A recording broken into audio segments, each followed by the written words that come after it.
Hello दोस्तों, इससे पूर्व हमने बेंथम का सुख दुख का वर्गीकरण पढ़ा था तथा इसी क्रम में हम बेंथम के राजदर्शन का अध्ययन करते हैं। बेंथम के राजदर्शन में कि बेंथम ने कौन कौन से राजनीतिक सुधारों की बात की थी, उन विचारों का हम अध्ययन करेंगे। बेंथम कोई राज दार्शनिक नहीं था, अर्थात बेंथम कोई राज दार्शनिक नहीं था, राजनीति का दार्शनिक नहीं था और न ही उसका ध्येय किसी राजदर्शन को प्रतिपादित करना था और न ही बेंथम का कोई उद्देश्य था कि वह किसी राजदर्शन का प्रतिपादन करेगा। इसलिए एक महान दार्शनिक की अपेक्षा एक व्यावहारिक राज्य सुधारक कहना अधिक उपयुक्त होगा। अर्थात बेंथम को एक महान दार्शनिक कहने की बजाय एक व्यावहारिक राज्य सुधारक कहना अधिक उपयुक्त होगा, जिसने अपने सुधारवादी विचारों में राज्य संबंधी विचारों का प्रतिपादन किया है। बेंथम एक सुधारवादी विचारक था। उसने अपने सुधारवादी विचारों में राज्य संबंधी विचारों का प्रतिपादन किया है। बेंथम के राजदर्शन को दो भागों में व्यक्त किया जा सकता है। बेंथम ने जो भी राजनीतिक विचार दिए हैं उनको दो भागों में विभक्त किया जा सकता है, अर्थात दो भागों में बांटा जा सकता है। पहला है निषेधात्मक और एवं दूसरा है विरोधात्मक। इस प्रकार वे अपने राजदर्शन को दो भागों में विभाजित करते हैं। पहला है निषेधात्मक। निषेधात्मक भाग का संबंध उन विचारों से है जिनके द्वारा बेंथम ने अपने पूर्ववर्ती राजनीतिक धारणाओं का खंडन किया। अर्थात निषेधात्मक विचारों में बेंथम ने अपने से पूर्व जो राजनीतिक धारणाएं प्रचलित थी समाज में, इंग्लैंड में या इंग्लैंड राज्य में, उनका उन्होंने खंडन किया, जिसमें धर्म से संबंधित भी थी, कानून से संबंधित भी थी और भी अनेक सामाजिक बुराइयां थी, उनका बेंथम ने खंडन किया। दूसरी है विधेयात्मक भाग। विधेयात्मक भाग संबंध उन विचारों से, अर्थात विधेयात्मक संबंध उन विचारों से है जो उसने राज्य संबंधी विषयों पर प्रकट किए, अर्थात राज्य के जो विषय हैं उन पर प्रकट किए हैं। इस भाग में विधि, संप्रभुता आदि से संबंधित विचार सम्मिलित हैं। विधि का अर्थ यहाँ कानून से लिया जाता है, अर्थात कानून निर्माण, राज्य की संप्रभुता आदि से संबंधित विचार सम्मिलित हैं। बेंथम के प्रमुख राजनीतिक विचार इस प्रकार हैं। पहला इसमें प्राकृतिक अधिकारों के सिद्धांतों का खंडन। बेंथम ने लॉक, डी टाकविले आदि विचारकों के जो प्राकृतिक अधिकारों का जो सिद्धांत दिया था उनका उन्होंने खंडन किया कि प्रकृति के द्वारा कोई अधिकार व्यक्ति को प्राप्त नहीं होते हैं। आदर्शवादी और काल्पनिक सिद्धांत में बेंथम की कोई रुचि नहीं थी। आदर्शवादी और काल्पनिक सिद्धांत में बेंथम की कोई रुचि नहीं थी, अर्थात कुछ विचारक आदर्शवादी थे, काल्पनिक थे। जैसे लोक ने 3 प्राकृतिक अधिकारों की कल्पना की तथा उसी डी टाकविले ने भी कल्पना की थी। आदर्शवादी विचारकों ने भी कुछ कि राज्य के द्वारा यही अधिकार व्यक्तियों को प्राप्त होते हैं। इनमें बेंथम की कोई रुचि नहीं थी, अर्थात आदर्शवादी और काल्पनिक सिद्धांत में बेंथम की कोई रुचि नहीं थी। उसने समस्याओं का व्यावहारिक निदान खोजने की चेष्टा की थी। बेंथम ने आदर्शवाद और कल्पना को छोड़कर समस्याओं का व्यावहारिक निदान खोजने की चेष्टा की थी। बेंथम ने प्राकृतिक अधिकार संबंधी विचारधारा को मूर्खता, काल्पनिक तथा आधारहीन अधिकार एवं आध्यात्मिक तथा विभ्रम और परमार्थ का एक गड़बड़ घोटाला बताया। अर्थात प्राकृतिक अधिकारों को बेंथम मूर्खता, कल्पित तथा आधारहीन अधिकार एवं आध्यात्मिक तथा विभ्रम और प्रमाद का एक गड़बड़ घोटाला बताया है। बेंथम ने लोक के प्राकृतिक अधिकारों के सिद्धांत का खंडन किया, अर्थात बेंथम ने लोक के प्राकृतिक अधिकारों का भी खंडन किया है और कहा है कि लोक के प्राकृतिक अधिकारों से व्यक्तियों के सुख में कोई वृद्धि नहीं होती, अर्थात लोक ने जो भी नागरिकों को या व्यक्तियों को जो अधिकार दिए हैं तीन, उनसे नागरिक या व्यक्तियों के सुख में वृद्धि नहीं होती।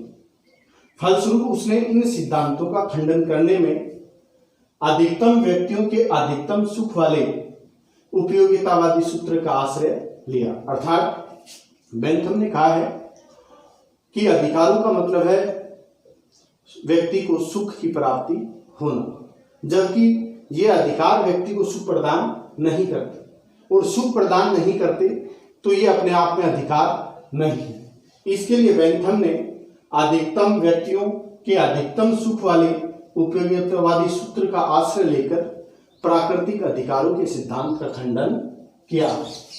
बेंथम ने कहा है कि अधिकारों का निर्माण तो सामाजिक परिस्थितियों से होता है, अर्थात बेंथम ने यह भी माना है कि अधिकारों का निर्माण तो सामाजिक परिस्थितियों से होता है। अधिकार मानव के सुखमय जीवन के नियम है, अर्थात अधिकार मानव के सुखमय जीवन के नियम हैं जिन्हें राज्य के कानून द्वारा मान्यता प्रदान की जाती है। अर्थात बेंथम का मानना था कि अधिकार व्यक्ति की वे मांग है जो समाज स्वीकार करता है और राज्य लागू करता है, अर्थात अधिकारों का निर्माण सामाजिक परिस्थितियों से होता है, जबकि राज्य ऐसे अधिकारों को या कानूनों को मान्यता प्रदान करता है।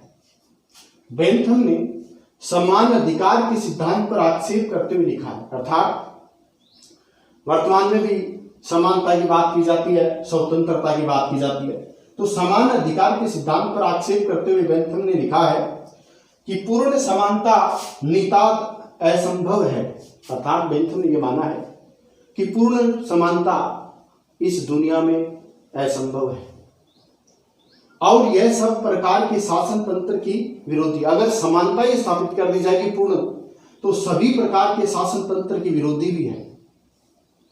क्या वास्तव में सभी मनुष्य स्वतंत्र उत्पन्न होते हैं? बेंथम कहता है, क्या सभी मनुष्य स्वतंत्र रूप से उत्पन्न होते हैं या पैदा होते हैं? क्या वास्तव में सब मनुष्य स्वतंत्र रहते हैं? अर्थात क्या जन्म लेने के बाद क्या सभी मनुष्य स्वतंत्र रहते हैं इस दुनिया में? नहीं रहते। वास्तव में सब मनुष्य बिना एक भी अपवाद के दासता की स्थिति में जन्म लेते हैं और दासता की स्थिति में जीवन जीते हैं और दासता की स्थिति में मरते हैं, अर्थात न समानता है और न ही स्वतंत्रता, दोनों स्थितियां नहीं है। इस प्रकार बेंथम अधिकतम व्यक्तियों के अधिकतम सुख की धारणा के आधार पर प्राकृतिक अधिकारों का खंडन करता है।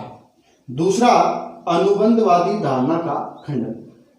बेंथम अपने राजनीतिक विचारों में समझौतेवादी धारणा का भी खंडन करता है। जैसे हाब्स लोक रूसो ने यह बताया है कि मनुष्य ने समझौता करके राज्य की उत्पत्ति की है, उसमें बेंथम का कोई भी विश्वास नहीं है। बेंथम ने राज्य उत्पत्ति संबंधी समझौतेवादी सिद्धांत का खंडन किया है। बेंथम ने समझौतेवादी सिद्धांत का खंडन किया है। समझौते सिद्धांत द्वारा आज्ञा पालन के कर्तव्य का कोई निश्चित प्रतिपादन नहीं होता। बेंथम का मानना है कि जो समझौता हुआ नागरिकों के बीच में या व्यक्तियों के बीच में, उसके आधार पर यह तय नहीं हुआ कि आज्ञा पालन के कर्तव्य का कोई निश्चित प्रतिपादन नहीं होता, अर्थात कौन तो आदेश देगा, कौन पालना करेंगे और पालना करने वाले क्यों पालना करेंगे, इस बात को स्पष्ट समझौतेवादी विचारकों ने नहीं किया है। व्यक्ति राजाज्ञा का पालन इसलिए नहीं करता है कि उसके पूर्वजों ने उसके लिए कोई समझौता किया था। बेंथम ने कहा है कि व्यक्ति जो राजा की आज्ञा का पालन या राज्य की आज्ञा का पालन इसलिए नहीं करता है कि उसके पूर्वजों ने उसके लिए कोई समझौता पहले किया, वह राज्य की आज्ञा का इसलिए पालन करता है क्योंकि ऐसा करना उसके लिए उपयोगी है। वह इसलिए राज आज्ञा का पालन करता है क्योंकि वह राज आज्ञा का पालन करना उसके लिए उपयोगी है। इसी आधार पर राज्य, समाज, कर्तव्य, अधिकार आदि की उत्पत्ति समझौते से नहीं हुई है और न ही सहमति से। इनकी उत्पत्ति मानव की उपयोगिता के कारण हुई है और समाज की उपयोगिता के कारण ही राज्य का उद्भव हुआ था। बेंथम की राज्य संबंधी धारणा का उपयोगितावादी आधार। तीसरे नंबर पर बेंथम की राज्य संबंधी धारणा का उपयोगितावादी आधार है। बेंथम के राजदर्शन का निर्माण उपयोगितावादी आधार पर हुआ है, अर्थात बेंथम का जो राजदर्शन है का निर्माण उपयोगितावादी आधार पर हुआ है। वह राज्य को मनुष्यों का एक ऐसा समूह है समझता है जिसे मनुष्य ने अपनी सुख वृद्धि के लिए संगठित किया है। अर्थात बेंथम राज्य को मनुष्य का ऐसा समूह समझता है जिसे मनुष्य ने अपनी सुख वृद्धि के लिए संगठित किया, अर्थात सुख में वृद्धि हो जाए इसके लिए संगठित किया है। उसके अनुसार राज्य का उद्देश्य है अधिकतम व्यक्तियों का अधिकतम सुख। व्यक्ति के चरित्र का विकास करना राज्य का कोई कर्तव्य नहीं है, अर्थात राज्य का काम केवल इतना ही है कि व्यक्तियों के अधिकतम सुख की वृद्धि करना। व्यक्ति के चरित्र का विकास करना राज्य का कोई कर्तव्य नहीं है। इस प्रकार बेंथम ने प्लेटो और अरस्तु की धारणा का विरोध किया है, अर्थात उन दोनों की धारणा का विरोधी बना है कि राज्य का कोई उद्देश्य एक अच्छे अथवा नैतिक जीवन का विकास करना है। प्लेटो और अरस्तु ने कहा था कि राज्य का उद्देश्य एक अच्छे अथवा नैतिक जीवन का विकास करना है, जबकि बेंथम कहता है कि राज्य का कोई कर्तव्य नहीं है कि नागरिकों के चरित्र का विकास करे। इस प्रकार बेंथम प्लेटो और अरस्तु की धारणा का विरोधी है। साथ ही वह रूसो के इस विचार से भी सहमत नहीं है, अर्थात बेंथम रूसो के इस विचार से भी सहमत नहीं है कि राज्य का लक्ष्य व्यक्ति को अधिकतम वास्तविक स्वतंत्रता प्रदान करना है। रूसो कहता है कि राज्य का उद्देश्य व्यक्ति को अधिकतम वास्तविक स्वतंत्रता प्रदान करना है, ऐसा भी बेंथम नहीं मानता है। राज्य का काम केवल वो ऐसा मानता है कि राज्य केवल व्यक्ति के सुख में वृद्धि करेगा, अर्थात अधिकतम व्यक्तियों का अधिकतम सुख होगा। 4 नंबर पे कानून संबंधी धारणा, अर्थात बेंथम ने कानून संबंधी धारणा भी दी है या कानून निर्माण संबंधी अपने विचार रखे हैं जो इस प्रकार हैं। बेंथम के अनुसार राज्य एक विधि निर्माता निकाय है। बेंथम के अनुसार राज्य एक कानून निर्माता निकाय है, अतः जनता के साथ इसका संबंध कानून द्वारा स्थापित हो सकता है, अर्थात जनता का राज्य के साथ संबंध कानून द्वारा स्थापित हो सकता है। इस प्रकार कानून संप्रभु का आदेश है। बेंथम का मानना है कि कानून है जो संप्रभु का आदेश है। संप्रभु की इच्छा ही कानून के रूप में प्रकट होती है। बेंथम आगे कहता है कि संप्रभु की इच्छा ही कानून के रूप में प्रकट होती है। उसकी यह धारणा हॉब्स के अनुरूप ही है, अर्थात कानून के संबंध में बेंथम की धारणा हॉब्स के अनुरूप ही है। कई बार एग्जाम में यह भी पूछा जाता है कि कानून संप्रभु का आदेश है, ये बात कथन किसका है, तो ये हॉब्स का है। हॉब्स ने इससे संबंधित विचार रखे थे। बेंथम की दृष्टि में कानून एक आदेश है। बेंथम की दृष्टि में कानून एक आदेश है, एक प्रतिबंध है। कानून एक आदेश भी है, एक प्रतिबंध भी है, और इसलिए यह स्वतंत्रता का शत्रु, अर्थात कानून एक आदेश एक प्रतिबंध है जो व्यक्ति की स्वतंत्रता का शत्रु है। बेंथम ने यद भव्यम या हस्तक्षेप की नीति को अपनाकर मुक्त एवं स्वच्छंद प्रतियोगिता आदि का समर्थन किया है। उसने कहा है कि एलेसेस फेयर के सिद्धांत को बेंथम ने स्वीकार किया है कि व्यक्ति को खुला छोड़ दो, व्यक्ति पर किसी प्रकार का राज्य का नियंत्रण नहीं होना चाहिए, अर्थात व्यक्ति के कार्यों में राज्य को हस्तक्षेप नहीं करना चाहिए। इस प्रकार इस कथन को अपनाकर बेंथम मुक्त एवं स्वच्छंद प्रतियोगिता आदि का समर्थन किया है। कानून का निर्माण ऐसा हो जिससे अधिकतम सुख की वृद्धि होनी चाहिए, अर्थात बेंथम का मानना है कि कानून का निर्माण ऐसा होना चाहिए जिससे अधिकतम सुख की वृद्धि होनी चाहिए। 5वें नंबर पर बेंथम न्याय व्यवस्था की बात करता है। बेंथम ने न्याय व्यवस्था में महान सुधार किए। उसे न्याय के प्रतिपादन और दलित वर्ग के लोगों को सुखी देखने की तीव्र अभिलाषा थी। बेंथम ने तत्कालीन ब्रिटिश न्याय व्यवस्था की तीव्र आलोचना करते हुए यह अपेक्षा की कि न्याय प्रशासन निरर्थक विधियों को नष्ट कर दे, क्योंकि तत्कालीन इंग्लैंड के कानून में अनेक खामियां थी, जिसके कारण धनी वर्ग को न्याय प्राप्त हो जाता था और दलित वर्ग के जो कमज़ोर वर्ग के जो लोग थे उनको न्याय प्राप्त नहीं होता था, उनके साथ अन्याय हो जाता था और अन्याय करने वाला व्यक्ति अपने धनबल के आधार पर बच जाता था। इस प्रकार उसने निरर्थक विधियों को नष्ट करने की अपेक्षा की थी। बेंथम का विचार था कि न्याय व्यवस्था जनता को ठगने के लिए वकीलों का एक प्रकार का षड्यंत्र है, अर्थात तत्कालीन इंग्लैंड की न्याय व्यवस्था पर प्रहार करते हुए बेंथम ने कहा था कि इंग्लैंड की वर्तमान न्याय व्यवस्था जनता को ठगने के लिए वकीलों का एक प्रकार का षड्यंत्र है, अर्थात वकीलों का एक षड्यंत्र है जनता के को ठगने के लिए। और वैसा देखा जाए तो आज भी जब किसी वकील के पास में कोई मामला या कोई वाद आ जाता है तो वकील उसको एक जीवन पॉलिसी मानता है और सदैव वह 10-20 वर्ष तक उसको लूटता रहता है, न्याय से उसे कोई मतलब नहीं है। इस प्रकार जनता को ठगने के लिए वकीलों का यह एक प्रकार का षड्यंत्र है। 6 नंबर पर दंड संबंधी धारणा का प्रतिपादन बेंथम ने किया। बेंथम के अनुसार सभी प्रकार के दंड स्वयं में एक बुराई है, अर्थात बेंथम का मानना है कि सभी प्रकार के दंड स्वयं में एक बुराई है, अर्थात दंड अगर किसी व्यक्ति को दिया जाता है, चाहे वो किसी प्रकार का हो, आर्थिक दंड हो, शारीरिक दंड हो, कैसे भी प्रकार का हो, वो स्वयं में एक बुराई है, क्योंकि दंड का आधार प्रतिरोधात्मक होता है, अर्थात कुछ जगह पर प्रतिशोधात्मक दंड दिया जाता है। जैसे व्यक्ति ने कोई अपराध कर दिया तो मृत्युदंड की सज़ा दे दी गई, फांसी की सज़ा दे दी जाती है। जब व्यक्ति के जीवन का अंत ही कर दिया जाता है तो फिर उसे सज़ा कहाँ से प्राप्त हुई। आज भी विश्व के अधिकांश देशों में जो भी कोई भी अपराधी है, संगीन अपराधी, उसको मृत्युदंड की सज़ा दे दी जाती है, फांसी देकर मारना। तो उससे क्या है कि फांसी देने के बाद व्यक्ति मृत हो जाता है, तो उसने जो अपराध किया, जो गलती की, उसमें सुधार कहाँ हुआ, जबकि दंड का मुख्य उद्देश्य चेतावनी और सुधार मात्र है। दंड का आधार चेतावनी और सुधार मात्र है, अर्थात दंड किए गए कार्य में जो गलती व्यक्ति ने की है उसमें सुधार करने के लिए दंड दिया जाता है।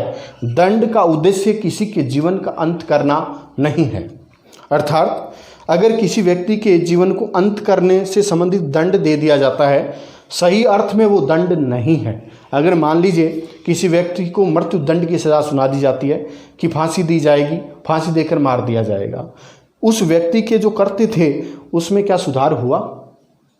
तो ये उस समय भी इंग्लैंड के व्यवस्था में प्रचलित थे, लेकिन दंड का वास्तविक अर्थ या उद्देश्य व्यक्ति को चेतावनी दी जाती है और सुधार करने का प्रयास किया जाता है, अर्थात कि वह अपने कर्तव्य में सुधार करे, ऐसा दंड दिया जाना चाहिए। जीवन का अंत करने वाला दंड कहलाता नहीं है, क्योंकि वह व्यक्ति दंडित कहाँ हुआ, 5 मिनट में फांसी पर लटका कर उसको मार दिया जाता है तो वह 5 मिनट में मर जाता है, उसके बाद में सज़ा कहाँ मिली उसे, उसके कर्तव्य में सुधार कहाँ हुआ। तो इस प्रकार दंड का मुख्य उद्देश्य सुधार मात्र होता है। 7 नंबर पे अधिकार संबंधी धारणा बेंथम ने दी है। अधिकारों संबंधित विचार भी बेंथम ने रखे हैं। बेंथम ने केवल वैधानिक अधिकारों का समर्थन किया है। बेंथम ने वैधानिक अधिकारों की बात की है। उन्होंने प्राकृतिक अधिकारों की या सांस्कृतिक अधिकारों की बात नहीं की है, क्योंकि उनमें आदर्श और कल्पना है ऐसा। और बेंथम ने यथार्थवाद की बात की है कि अधिकार वैधानिक हैं। राज्य के कानून के द्वारा जो अधिकार प्राप्त व्यक्ति को होते हैं वे अधिकार कहलाते हैं। बेंथम ने अधिकारों को दो भागों में बांटा है। बेंथम ने अधिकारों को दो भागों में बांटा है। पहला है वैधानिक अधिकार। वैधानिक अधिकार से अभिप्राय है व्यक्ति जो बाहरी आचरण में व्यक्ति का जो बाहरी आचरण है उससे संबंधित जो भी अधिकार हैं वे वैधानिक अधिकार हैं। जैसे हम कानून की पालना करते हैं, कहीं पर भ्रमण कर रहे हैं, कुछ भी कार्य कर रहे हैं, तो वो सिर्फ वैधानिक अधिकार हैं, बाहरी आचरण है हमारा। दूसरा होता है नैतिक अधिकार। नैतिक अधिकार से अर्थ है नैतिकता से लिया जाता है, और नैतिकता का संबंध अंतःकरण से होता है, आत्मा से होता है। इसलिए जो व्यक्ति का आंतरिक आचरण है, आत्मा और अंतःकरण से जो आचरण किया जाता है उसको नैतिक अधिकार कहा जाता है। इस प्रकार बेंथम ने केवल दो अधिकारों की बात करता है, वैधानिक अधिकार और नैतिक अधिकार। वैधानिक अधिकार बाहरी आचरण से संबंधित हैं और नैतिक अधिकार आंतरिक आचरण से। बेंथम के अनुसार अधिकार मनुष्य के सुखमय जीवन के वे नियम हैं जिन्हें राज्य के कानूनों द्वारा मान्यता प्राप्त होती है। अर्थात बेंथम के अनुसार अधिकार मनुष्य के सुखमय जीवन के वे नियम, अर्थात वे नियम जिनके द्वारा व्यक्तियों को सुख की प्राप्ति होती है और जिन्हें राज्य के कानून द्वारा मान्यता प्राप्त होती है, वे ही अधिकार कहलाते हैं।